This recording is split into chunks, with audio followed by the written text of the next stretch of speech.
Hey guys, John here, back with another anti-guru video, and I'm on site. I'm having to be a bit quiet, but you know, I'm on site finally. I've come out for some exercise, and I have responded essentially to a request from my good friend Kathy Gaskill.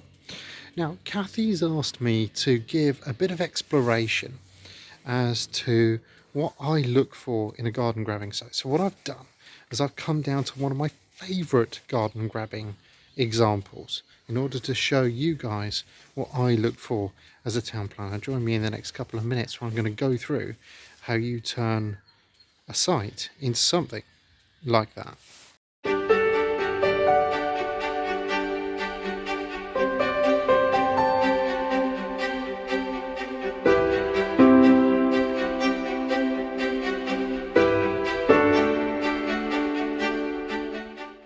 So here's the thing, the Victorians are really good at this. So the Victorians have been doing it way before us, and they had worked out that actually land to the rear of property works really, really well for them.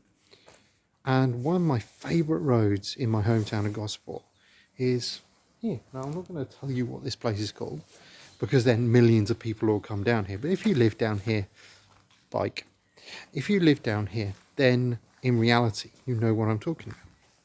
I'm going to take a bit of exercise and take a walk, because what I want to show you is stuff like this. Like that. Beautiful. Now, all of that is garden grabbed. All of that is driven out of people's gardens. And you end up with absolutely beautiful, look at that, architecturally designed houses. And there's another one going on like that. Let me walk you down this way, because there's this empty vacant plot. And I want to just take you through why this is so good. So I walk down. Wander. I'm going to show you this gap. Now this gap is right here. Spin around and show you. There it is. See? Gap. Properties all the way at the back. This works as a garden grabbing site. It works because there is character. We don't say precedent, we're planners. We say character. You've got character behind me, and you've got another beautiful building there and there. Stunning. And then we've got this plot. We've got depth, we can see depth. We've got enough depth to create two plots as it is. We've got no windows either side. Nothing there, nothing there. We have some shadowing, indicating that there was something there in the midst of time. They've obviously started to dig out. A bit of footings, foundations going in, proof positive that this works. Now the important thing when you're garden grabbing is everything has to be plausible. There's no point in trying to put a 3-story mass in this hole. That's not going to work. You need something like that. You need two, 1.5 story. That will fit very, very nicely indeed. And the important thing about sites like this is that you can get development out of seemingly nothing. Now the other really important thing you need on a garden grabbing site I'm standing on, you need a road. You need access. And getting access to it is vitally, vitally important. I'm going to see if I can find another one. And I'm going to redo that again. Right, so garden grabbing is not just about resi. It can be about commercial as well. In fact, garden grabbing should be properly relabeled plot grabbing, because that's exactly what you're doing here. And I said we'd go and find another one, and that we have. So we're now in a commercial environment. I'm standing in one of the council's car parks, out the back of shops. In fact, if you peek through there and just read that sign, it says Costa.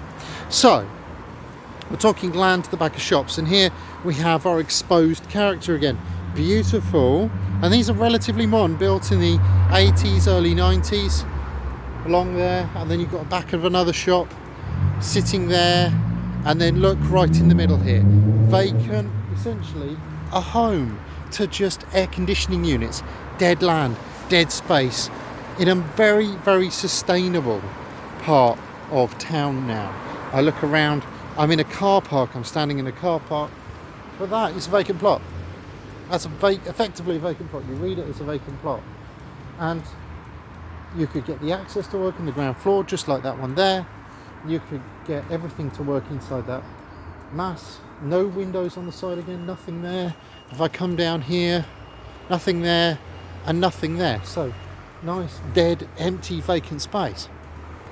And this is also an example of garden or plot grabbing, plot subdivision, how you get more intensive forms of residential development inside an existing urban area. Now, I don't know how well you're going to hear me because I've decided to leave the bike helmet on for this one, but as a sort of final one, I wanted to show you an example of one that's been done. So here we have two houses, one there and one there, that was built as a garden grabbing scheme. And essentially these were built as garages, and now they have a full story on top, and they are houses, and again they fit inside the line that you find here. They fit inside an established character, an established pattern of development. Essentially, if you didn't know that that was previously a two-story or a single story, in this case garage, you wouldn't know, you wouldn't be any the wiser. That is garden grabbing. The whole point about this is, if you get it right, it'll look like it has never ever been anything else in the entire world. Alright guys, I hope that helps. I hope you found that interesting. Like, comment, subscribe of course, and I'll catch you on the next Handy Guru.